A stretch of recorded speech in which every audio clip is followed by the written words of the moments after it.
Hi, this is Allie with Walker Scottish Rite Clinic. Today I'm going to talk to you a little bit about working on the and sounds. So M and N. These are both nasal sounds, which means they come out our nose, which is why if we're sick, we sound funny. So when we're working on the sound, we might want to tell our friends, our clients, our kids that we need to put our lips together. Sometimes kids will bite with their teeth. We want to make sure that they're putting their lips together instead. If they're having a hard time following that direction, you may just tell them put their lips together without making any sound. Or close your mouth. Okay? If they are putting that together, but they're working on, and they need to need more cues to put them together, you might actually help push their lip up a little bit or push your finger on their lip. We also do sometimes use the cue like this. So we'll use a visual cue to help them. The sound, we will work on telling them to put their tongue up behind their teeth. So that one's a little bit trickier, but a lot of times kids, once they can get that sound, they can get that sound.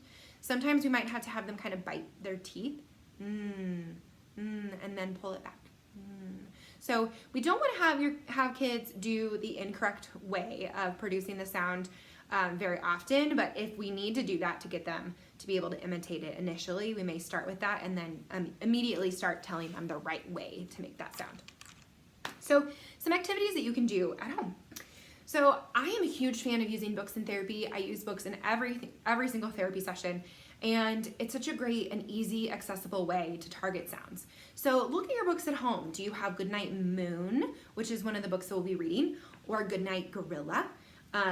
These are great books. Moon has balloon and mouse, and night, obviously, moon. Lots of really good words. Nobody. So you can try to get your child to do some M's and N's at the beginning and at the ends of words. Same with Goodnight Gorilla. You could even work on open, because this gorilla is really sneaky and letting all of the animals out. Or night. There's also a balloon in this book where you have to find the balloon. You can find the book on each page.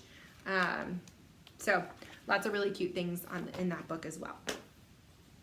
Another thing you could do is read books about the farm and talk about where the animals live and ask them those kinds of questions on each page to try to get them to do the sound at the end of that word. Or 5 Little Monkeys. You can also just sing that song, 5 little monkeys jumping on the bed. So slow it down and really exaggerate those sounds to make your child aware of using those sounds at the ends of words or at the beginning of words. Some fun things that you can do, you could use characters that have names in it, so Mickey and Minnie, and you can build blocks or maybe hide them. So hide the character and say Minnie or Mickey is in the block, or in the house, or he has to go home. So that would be a good one to do. You can also just build with blocks and have them do in and on, that kind of thing. You could play with a farm and have your child say farm, or also barn. This is Uno Moo, which is a fun game. They can put the animals in the barn, depending on what sound they're working on.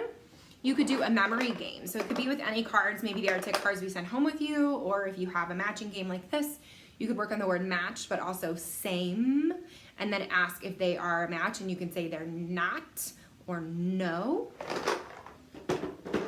Anything that has a mermaid for our girls that really like mermaids, those would be fun. This is a fun game, but just pretending to be a mermaid, things like that. And then puzzles is a really fun way to work on sounds as well, because you can withhold the items and then ask them where they go. Maybe you're just working on that word in again, or also if it's a farm puzzle, you could work on the word farm. So those are just some ways to target M and N this week. If you have any questions, obviously let us know. Good luck. Thanks. Oops.